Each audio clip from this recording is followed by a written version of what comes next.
Breaking news మహారాష్ట్రలో భారీ వర్షాలు కురుస్తున్నాయి.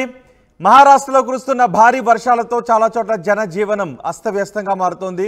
నాసిక్, పూణే, సాంగ్లీ, కొల్లాపూర్, థానే, లోనావాలా, మహాబలేశ్వర్లో భారీ వర్షాలు కురుస్తున్నాయి.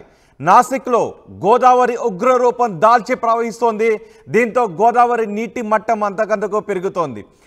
నాసిక్లో రోడ్లపైకి వరద నీరు వచ్చి చేరుతోంది. చాలా చోట్ల రోడ్లపైకి ఒక చోట గుడి మునిగిపోయేంత వరద ప్రవాహాన్ని కూడా మనం ఆర్టీవీ స్క్రీన్ పైన చూడొచ్చు.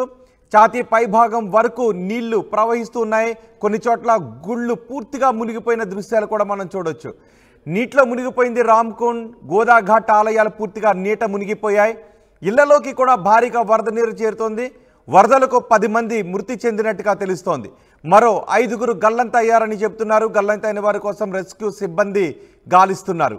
ప్రజలను సురక్షిత ప్రాంతాలకు తరలిస్తోంది ప్రభుత్వం.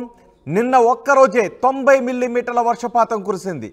నాసిక్కు భారీగా కురుస్తున్న వర్షాల నేపథ్యంలో రెడ్ అలర్ట్ ప్రకటించింది మహారాష్ట్ర ప్రభుత్వం. మరో 2-3 రోజులు ఇదే విధంగా వర్షాలు కురిసే అవకాశం ఉంటుంది అని వాతావరణ శాఖ అధికారులు చెప్తున్నారు. ఒక చోట ఆంజనేయ స్వామి ఆలయం పూర్తిగా నీట మునిగిన దృశ్యాలను కూడా మనం చూడొచ్చు. మహారాష్ట్రలో భారీ వర్షాలు కురుస్తున్నాయి. దీంతో గోదావరి నాసిక్లో ఉగ్ర రూపాన్ని దాల్చి ప్రవహిస్తోంది.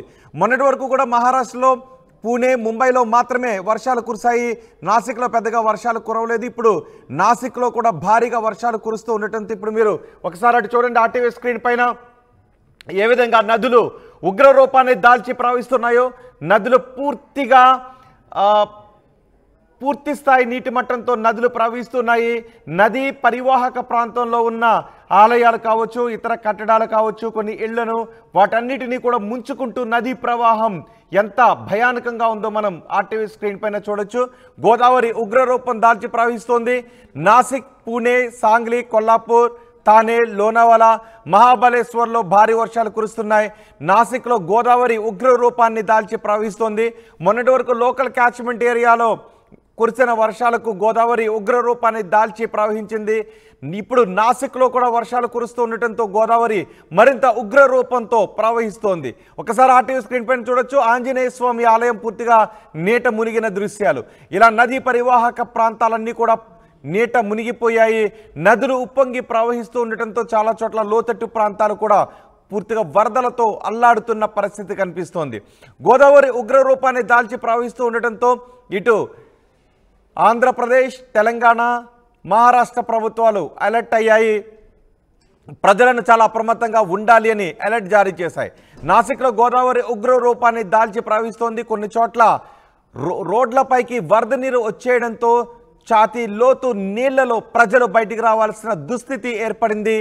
వాళ్ళకి ఏ అవసరం ఉన్నా కూడా ఇళ్ల నుంచి బయటికి రావాలి అంటే ఛాతీ లోతు నీళ్లలోనే అక్కడ బయటికి రావాల్సిన పరిస్థితి ఉంది. దీంతో లోతట్టు ప్రాంతాల ప్రజలను మహారాష్ట్ర ప్రభుత్వం సురక్షిత ప్రాంతానికి తరలించింది. రామ్కుండ్, గోదాఘాట్లో ఆలయాలు పూర్తిగా నీట మునిగిపోయాయి. ఇళ్లలోకి వరద నీరు చేరడంతో ప్రజలు బిక్కుబిక్కుమంటూ గడుపుతున్నారు. ఈ భారీ వరదల కారణంగా 10 మంది మృతి చెందినట్టుగా చెప్తున్నారు. మరో 5గురు గల్లంతయ్యారు. ఆ నీటిలో 5గురు కొట్టుకుపోవడంతో గల్లంతైన వారి కోసం రెస్క్యూ బృందాలు గాలిస్తున్నాయి. ప్రజలను సురక్షిత ప్రాంతాలకు తరలిస్తున్నారు అధికారులు. అలాగే ప్రజలు కూడా స్వచ్ఛందంగా సురక్షిత ప్రాంతాలకు వెళ్ళాలి, లోతట్టు ప్రాంతాల ప్రజలు అని ప్రభుత్వం చెప్తుంది. నిన్న ఒక్కరోజే 90 మిల్లీమీటర్ల వర్షపాతం కురిసింది. దీంతో నాసిక్ రెడ్ అలర్ట్ జారీ చేసింది ఐఎండీ.